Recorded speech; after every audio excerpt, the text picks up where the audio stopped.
I went to the Nintendo Switch 2 experience a month ago.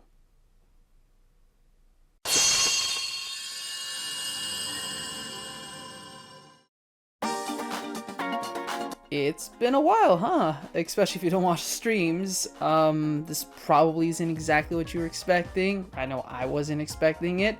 But that said, I did want to still share it here and immortalize it in some way. I've just been busy with my job. YouTube isn't my main source of income. I do teaching. That said, I still wanted to get this out eventually and before the Switch 2 released. So yes, I didn't get invited, but I did win a ticket in the lottery system to go experience the Nintendo Switch 2 at the Nintendo Switch 2 experience here in Toronto. Specifically, my session time was session A on Friday, April 25th, 2025. So excluding the media and special guests, outside of just being some of the lucky few, I was actually one of the first here in Canada who got to actually try the console. But to give a little backstory as to why I'm all giddy about this. Back in January 2017, my brothers and I actually went to the Nintendo Switch preview event because I had a Club Nintendo Platinum status. And in that, I was one of the invitees who actually got to go preview the console early in Canada, and I invited them. We got to try everything there. It was so great, so much fun, and a special memory for me. Problem is, we didn't really get to record everything. So, given a second chance with the Nintendo Switch 2 experience, not only am I very excited to go with my brothers again, I now know to properly record everything there too. And I was able to. However, I want you guys to know that I kept getting mixed answers as to what the general public could bring to the event. So, I brought a Google Pixel 7, a tripod, and some lavalier microphones. For me, I was just happy I could record things at the event. But for YouTube, I'm so sorry it's not a perfect capture, and there are moments in the gameplay where you're really gonna see that. That said, I was an attendee with 2 hours and 20 minutes, so I hope you can forgive me that I kinda want to experience the event and still record. So, with that, here's what I have to show. To start, if you have seen anyone else's experience at other events, ours started with the drive all the way to Toronto and walking some distance to reach the Enercare Center at the exhibition place. After waiting a little in line and checking in, we got our attendee badges and gameplay passports. As an attendee, the itinerary for the day was simple. We would spend the first hour playing Mario Kart World and Donkey Kong Bananza, of which about 10 minutes was dedicated to the waiting room, 30 minutes to Mario Kart, and 20 minutes for Donkey Kong. Then, the remaining hour and 20 minutes was in the free play area, a room consisting of both first party and third party games either releasing at launch on June 5th or later in 2025. This is where the aforementioned gameplay passport came into play. You could play up to 6 unique games of your choice, but after those 6, your experience was basically over as you would be politely rejected from playing further. In the waiting room, this is where we got to see promotional videos of the Nintendo Switch 2 from the April 2nd Nintendo Direct, see the system and all its accessories behind a glass case, and hold a non-functional Switch 2. Admittedly, with how fast things were moving and how there are only 2 non-functional Switch 2s for tens of guests, I didn't get a chance to hold it compared to the original Switch, nor tried detaching the Joy-Con 2. After a minute from stepping into this area, the MC was already speaking, debriefing us about the whole event and splitting us into groups. These groups were just for the Mario Kart World area with 4 groups of 12. Groups 1 and 2 playing on the right side of the room, both Grand Prix and Knockout Tour, and the same for groups 3 and 4 on the left side. I was a part of group 3. Minutes later, we were ushered into the first play area for Mario Kart World to play Grand Prix via local split screen with a partner. Unfortunately, this is the first part where my footage is not the greatest. It was adjusted by a staff member a little too much and focused more on my partner, that being my brother, and I. Thus, the phone kept focusing between us and the gameplay. It was difficult to also get handheld footage because, again, things were moving quickly, so I don't have footage of that. Nevertheless, in the 3 races I played, 2 docked and 1 in handheld, I can tell you that this Mario Kart is really something else from feel and looks. I already knew from trailers, the Nintendo Treehouse gameplay, and other people's footage I've watched that I was going to love this game. It's Mario Kart. It's an open world with seamless connectivity, and has an all-star cast. It's a home run. But the overall fear-mongering you can't escape with this game when discussing a line because of supposedly simple track design or boring highways raises doubt, right? Fortunately, that's completely unfounded. To explain, Grand Prix now has you drive on a strip of winding road from one racetrack to the next in lieu of the first 2 laps in prior Mario Karts. So, for the first race, my brother and I drove from Choco Mountain to Toad's Factory. In the span of that 2-minute drive, we explored a bit of an unfamiliar, revamped Choco Mountain, drove on a nighttime highway with cars and boost pads a la Moonview Highway, and made a drawbridge jump into Toad's Factory, which was also spruced up from its last appearance in Mario Kart Wii. In all this, despite only going at the speed of 100cc with assist controls, this felt quick within the open dynamic world.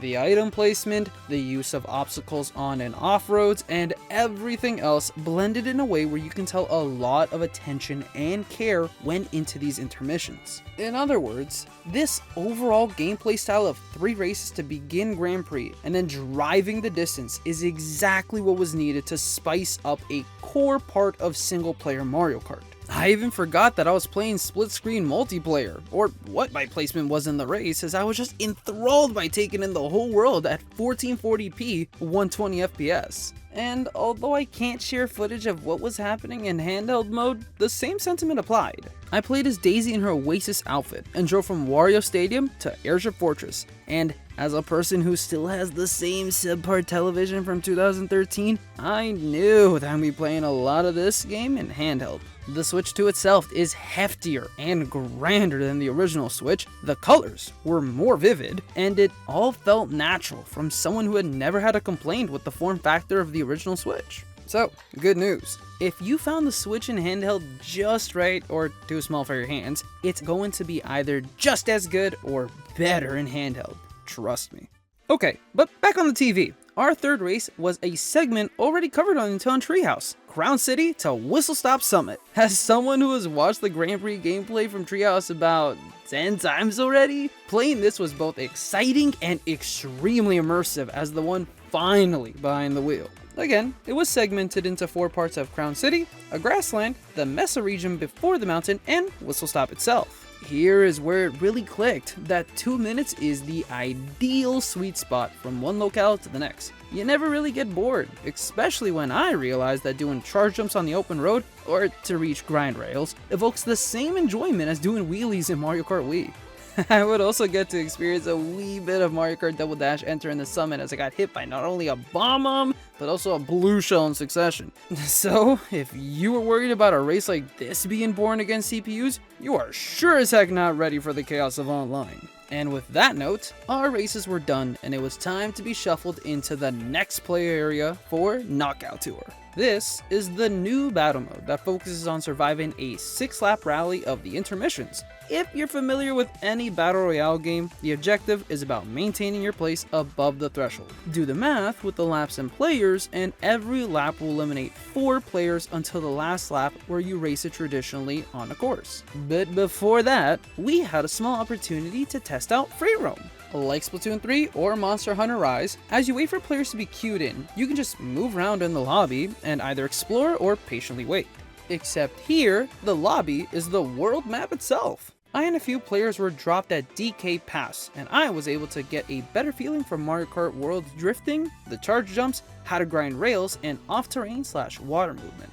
Once again, you may look at this and feel like it's a waste of time, but I cannot imagine how much time I'll be put into this simple mode. I was breaking elements in the environment, teaching my brother how to do a charge jump, stopped to say hello to a Yoshi, jumped off a cliff into the ocean, found one of the Peach medallions, destroyed a Toad's fishing excursion, and found myself on the roof of a building. And in the midst of all this, I was prompted to select one of the 8 cups available. I chose Acorn Rally, but we ultimately went to Cloud Rally. This rally would drive us through the intermissions from Airport Fortress in the desert region all the way to Great Block Ruins in the jungle region. As our characters were shot into the sky, everyone counted down in succession, and we were off to the races. Now, if I've been speaking nothing but praises so far about Grand Prix and free roam, you sure as heck know that I'm in absolute love with Knockout Tour. I can say that despite this genre being somewhat overdone by the industry, this is 100% the reason why you're going to be spending hundreds of hours playing Mario Kart World Online. Before, I was just racing against CPUs and my brother while taking in the sights. But things were different now. It's 24 players all racing for golden bragging rights. I once thought Tetris 99 and F-Zero 99 were stressful, as you're constantly thinking of who to target or how best to conserve your energy. But Knockout Tour expects you to consider your item usage and overall management, your placement in the race, and if you should drive ahead or pull back to not get bombarded, how familiar you are with the intermissions and the barrage of obstacles are never the same, and so forth. You could be in the back of the pack, heart beating fast, finally get great items that secure a spot ahead, but then be hit by lightning, have to rely on slipstream and to barely escape elimination.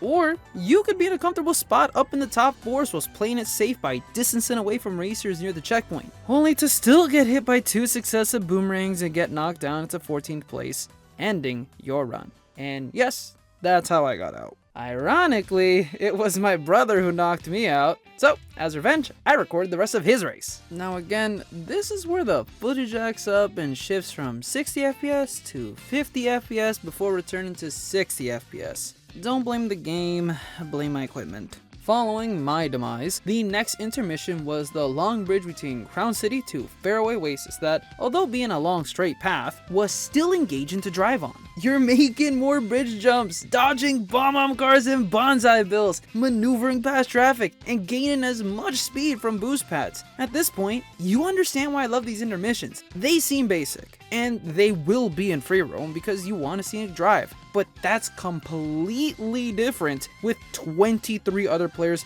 that are all out for blood. Skipping ahead, my brother did go into the last lap in first, but the item RNG couldn't secure him with the win. He would get second, and for a guy who only has about 20 hours or less in Mario Kart 8 Deluxe and made it that far, I was very proud of him. With Knockout Tour complete, that would conclude our little test drive with Mario Kart World. Haven't already pre-ordered the bundle included in this game? I'm counting down the days until I can get my rematch. Next, it was our block to play the newest entry in the series that had been equally dormant since 2014. Donkey Kong Bananza. Sharing similarities with Super Mario Odyssey, such as the structural design, items and collectibles, and vibrant art style, I also fell in love with this game at first sight during the April 2nd Nintendo Direct. That said, I'll admit, I've played very little of the Donkey Kong series. I've played the original arcade title, some of the SNES country games, and I own Tropical Freeze on Wii U. But hey, if I can play, complete, and love all the Famicom Detective Club games in the span of a month, I can very well make Donkey Kong a favorite series of mine with this as my first true entry. It should go without saying that Nintendo Treehouse has already covered this demo, and a slight bit more actually, so I don't really think it's worth covering too much of the first area.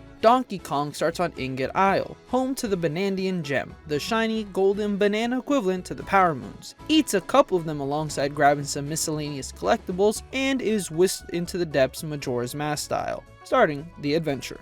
Now, before we get to the good stuff, what you probably want to hear is my opinion on the performance of the overall demo besides the obvious little hiccups that occur when you open the map of Lagoon Lair. And I'm the worst person to speak about this. Not because I can't criticize it nor acknowledge it when it's rough, but I've become desensitized over the years of predominantly playing on Nintendo platforms. Like, I've played in almost 100% in Hyrule Warriors Age of Calamity. That game drops into the single digits, but there's a weird charm that I like about it. It almost adds to the impact of fighting large waves of enemies or something. But getting back to Bananza, I legitimately noticed 3 frame drops that didn't hinder my opinion or experience whatsoever. When the camera was transitioning to gameplay at the start, this one punch to grab a fossil, and the aforementioned map.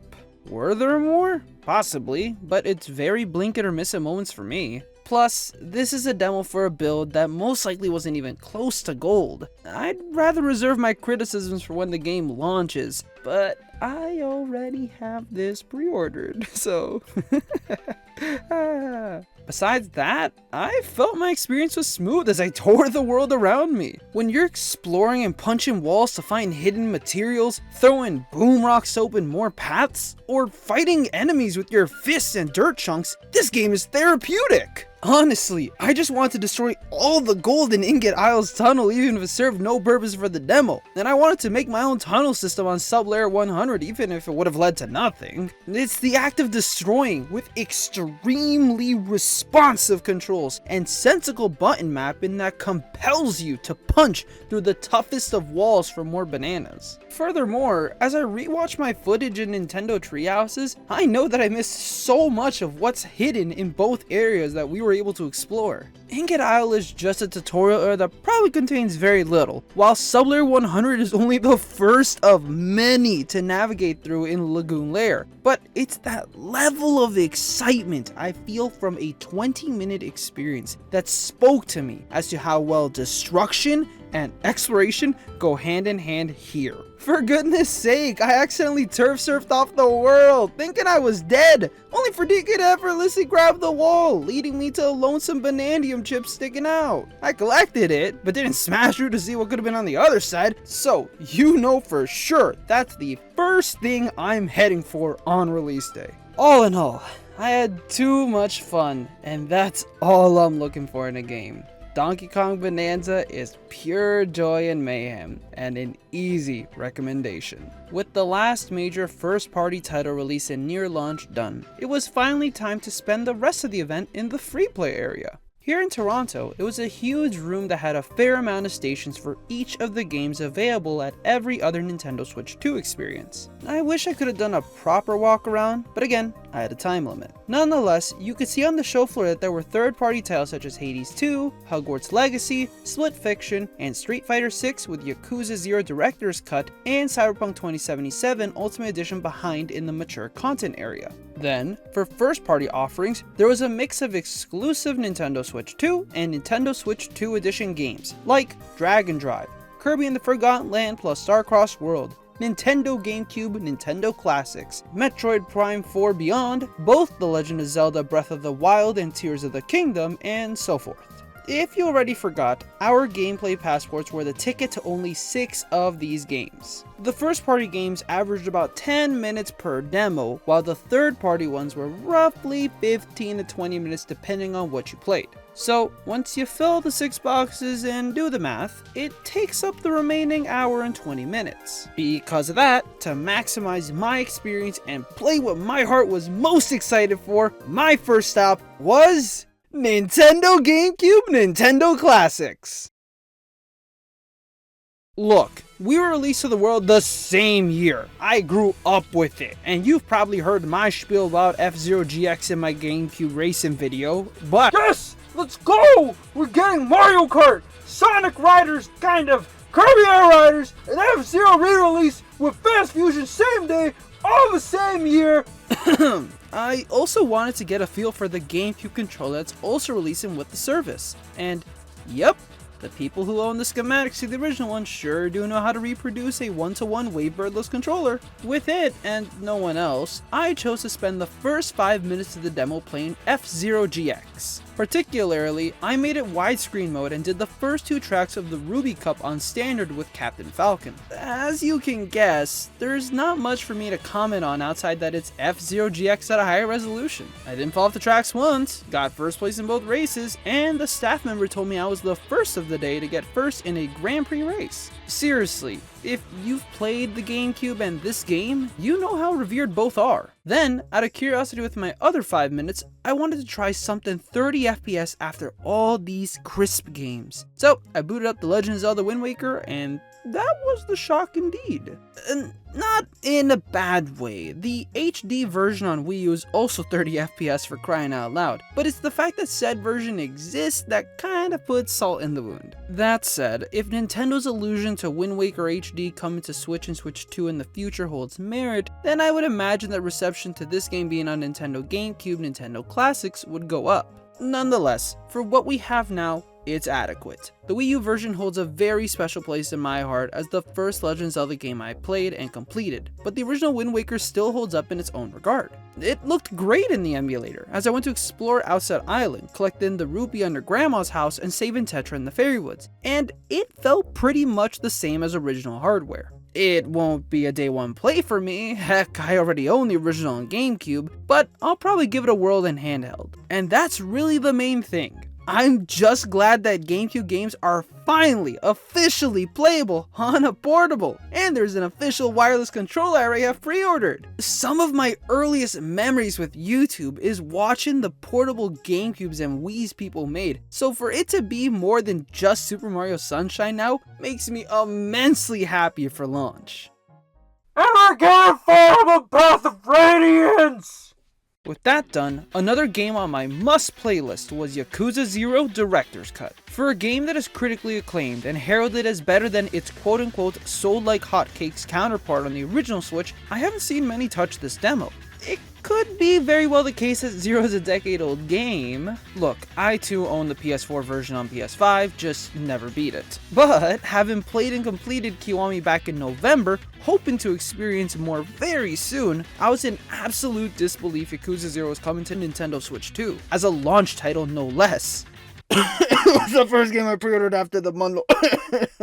This port appears to be the PlayStation 4 version, but souped up with new cutscenes, an online multiplayer mode, an all-new English and Chinese dub to complement more recent releases in the series, further localizations of languages, a reintroduction of licensed tracks akin to Kiwami on Switch, and runs at 4K 60fps docked compared to the PlayStation 4 Pro's 1440p 60fps. And most of this is what Sega wanted you to experience in the 15-minute demo. Hypothetically, you could go around Kamurocho and do a plethora of minigames, but I was more interested in the combat following my experience with Kiwami. I still enjoyed it, gameplay, story, and everything in between, but it definitely wasn't the perfect way to play Kiwami, as it could dip to 15 to 20 FPS when fighting on the streets against multiple members or Majima.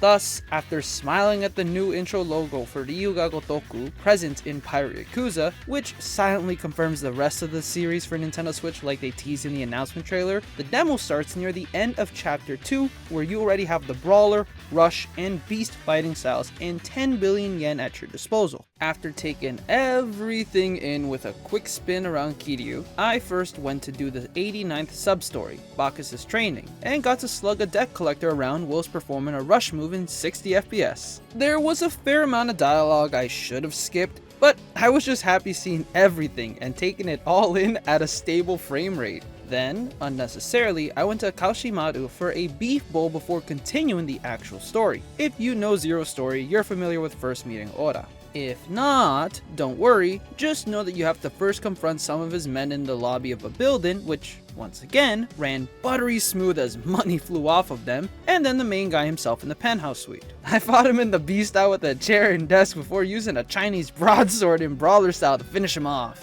Once again, a very smooth experience outside of some pop-in of shadows within Kamurocho I noticed upon rewatching this footage, but what was most intriguing is that the cutscenes, both higher quality and in-game, had appropriate lip syncing with the English dub. This is featured in Like a Dragon Yakuza onwards and is nothing exclusive, yet is something new to Director's Cut and Zero as a whole, and the English dub itself was pretty good. I was particularly absorbed by Alejandro Sab's performance as Oda. There are some first looks of these floating on Sega's YouTube channel if you want to hear more. The only delivery I was less receptive to was a moment where Kiryu yells the line, "I'll give you your damn slaughterhouse," in a response to a challenge, but his face is extremely deadpan, so it doesn't match at all. Regardless, RGG may tinker with these little things before release, so I'm not too worried. That said, I already plan to play Director's Cut with the Japanese dub. Having another notch on my gameplay passport, I took a walk around to see what was next available on my list. Fortunately, the extremely busy Metroid Prime 4 Beyond demo stations finally had a spot opened up, calling for me to give it a shot. So I went over, propped my camera in between some stations, and I am once again the center of attention. Now, I want to state that the staff helping this event were absolutely lovely and extremely charitable. I appreciate all their assistance in making this experience as smooth, as efficient, and as accessible as possible. However, to record gameplay, you had to make sure that you were in the shot, body or hands, depending on whatever your setup was. Unfortunately, in a more compact space like this, it seems that the staff member assisting me moved my setup a little too much again, and now I'm the center of the show. So I truly apologize that this is some of the not greatest footage of Beyond you'll see today. But hey, there's some mouse mode Jamboree TV you can see in the background. Discounting that, and if we're talking about the actual 10-minute demo and not me, it was the exact same as the one shown on Nintendo Treehouse. You have to trek through a Federation Research Center on Tanamar, run and docked in performance mode at 1080p, 120 FPS. Once again, I don't think there's much I can add to what I played in terms of what hasn't already been discussed. The cutscenes were sublime. It's nice seeing Samus interact with Galactic Federation members in the midst of the chaos. And the rooms leading up to and the fight against Abarax itself were captivating. Simply put, Retro Studios has put in a tremendous and remarkable amount of effort into Beyond, and I'm just waiting for pre-orders to open up again to get this day one. But what's probably more interesting to talk about is my opinion on the optional mouse controls for Beyond, and I think it has the potential to do the same that Splatoon on Wii U did for gyro controls, at least for me personally. What I mean is Gyro and Splatoon were a match made in heaven, even if the gamepad looks like it wouldn't make that comfortable. That remained consistent in Splatoon 2 and Splatoon 3, and other shooter-based games for me on Nintendo Switch. Heck, I refuse to play Marvel Rivals on PC with mouse and keyboard, opting to simulate Gyro with a wired Pro Controller connected to my laptop. My teammates must hate me now. With Metroid Prime 4 and other shooters supporting mouse controls such as Cyberpunk 2077 or Hogwarts Legacy, this could easily help someone get used to the sensation of more precise aiming. This was most evident at the doors before Abarax that required you to lock on and freely shoot at its four corners, and obviously Abarax itself. Although I was told by staff that I could lift the right Joy-Con to back up at any time if I didn't want to play with mouse controls, that boss fight was meant to be played with this control scheme alongside traditional controls. Honestly, I just needed more time, like a second go around, to fully get used to hitting some of the face buttons with my thumb. And I would suggest that if you are planning to purchase any mouse-like accessories or 3D print your own, you should keep this in mind, as I have seen said face buttons obstructed by the plastic shell, making it hard to hit them freely. So yes, I am a big fan of mouse mode, and I can't wait to try it more when I get my Nintendo Switch 2, because spoilers, I didn't get to try Dragon Drive or Super Mario Party Jamboree with my brothers later. What I did get to try though, and I've already said this was an absolute favorite of mine on Nintendo Switch, was Kirby and the Forgotten Land plus Starcross World. On my bingo card for the April 2nd Nintendo Direct, I put Kirby, thinking and hoping we'd get to see the little pink puffball again since Return to Dreamland Deluxe. And sure enough, my wishes came true, 2 times. So it was a given that I wanted to try this out at the experience. In terms of my opinion of what I played, it's Kirby and the Forgotten Land, an already established masterpiece of a game on Nintendo Switch, getting a bump in resolution and frame rate of what I presume to be 1440p and 60 FPS respectively,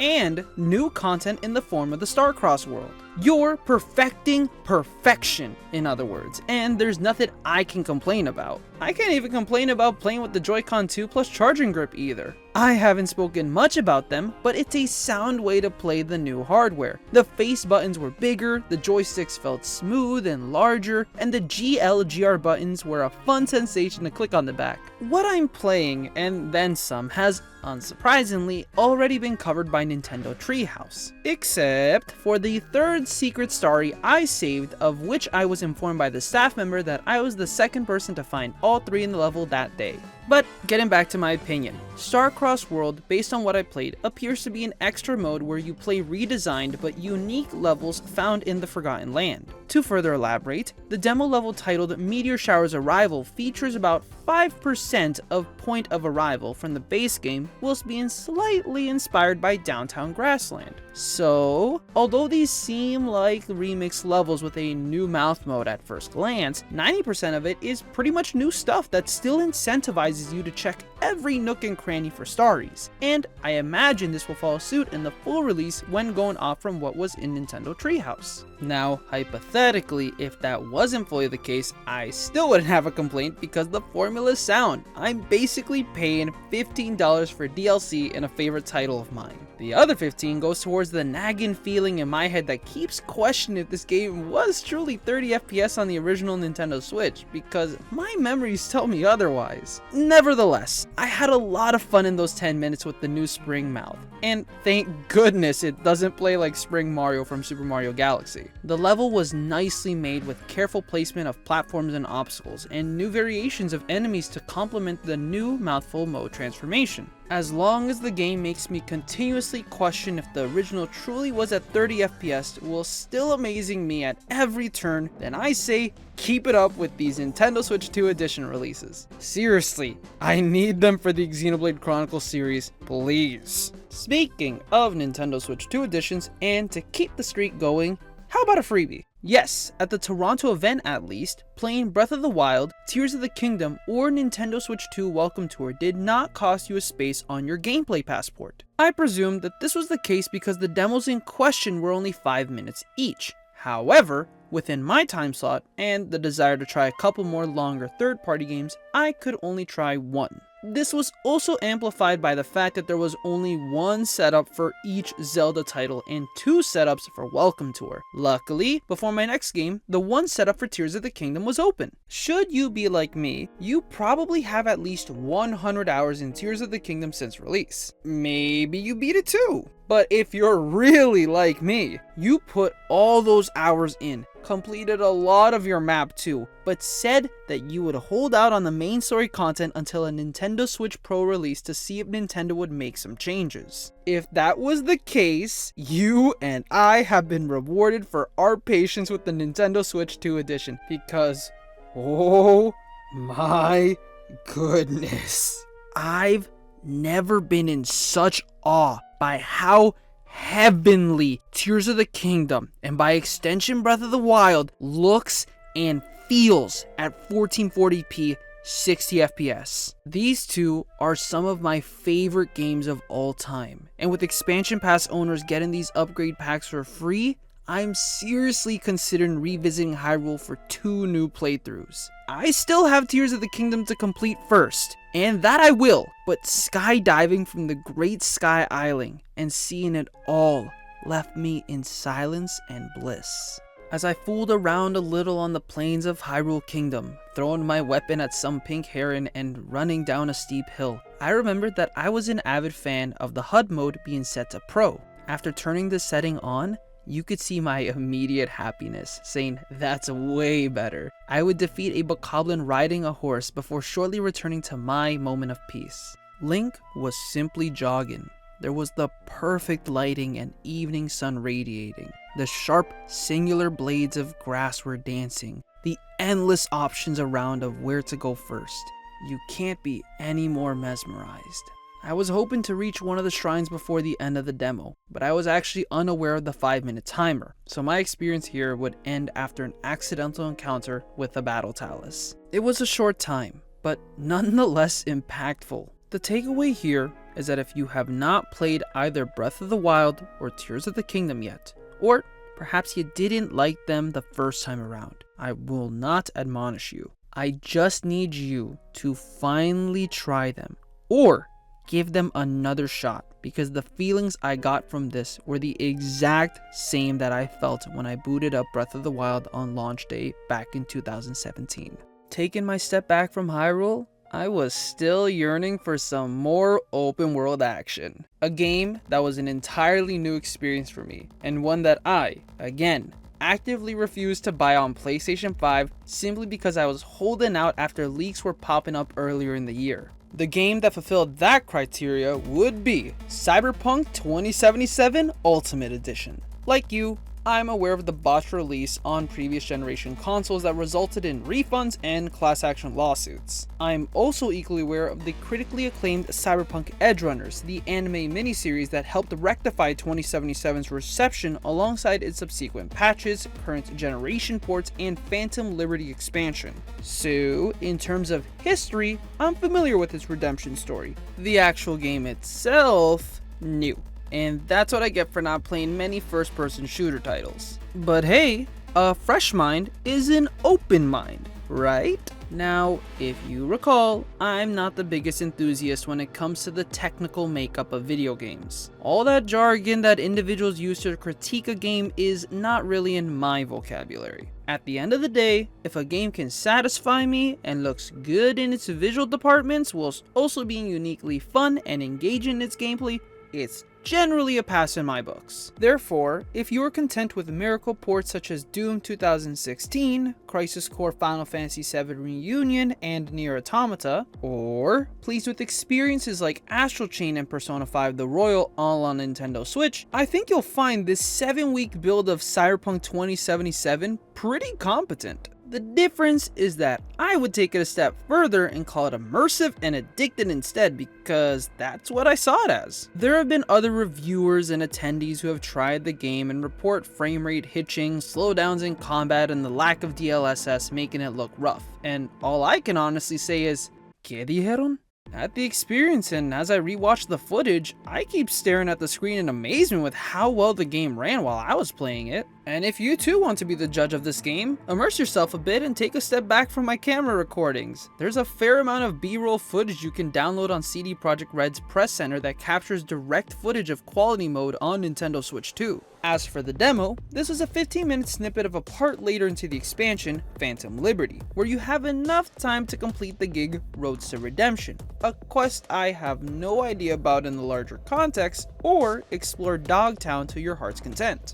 Already, we were able to playtest an area not available on previous generation hardware, as Phantom Liberty is not present in the PlayStation 4/Xbox One versions, and what appears to be a district that can chug on hardware, acting as a testament to the hard work produced by CD Projekt Red, Yigsoft, and Nintendo with this port to Nintendo Switch 2. Once again, as I had no idea what I was doing, I followed the advice of the staff member helping me and proceeded with the gig. Doing so first gave me the respite of walking through the dilapidated arena that hosted vendors in the black markets before meeting with the client. While walking slowly and taking my time, all I could do was gawk at how bustling and vibrant the area was. I guess if there is something to critique about Cyberpunk 2077 on Nintendo Switch 2 is that you can tell hair strands from each other, but that's me reaching to scrape the bottom of the barrel. Shortly after, I found myself already blasting away at enemies, as the main objective of the mission was to upload software to a network within the weapons factory. You could do this mission with stealth, but the staff member told me it would take time and approaching loud would be a better experience for now. And surely, they were absolutely correct. Because of this, I was able to get a better sense of how the gyro was in this game and the bliss that was playing with the Pro Controller too. I haven't spoken much about the controller itself, but it does what I was hoping for. Stray away from the patents, combine elements from the existing Pro Controller and GameCube controller with seamless and slightly thinner handles and a headphone jack.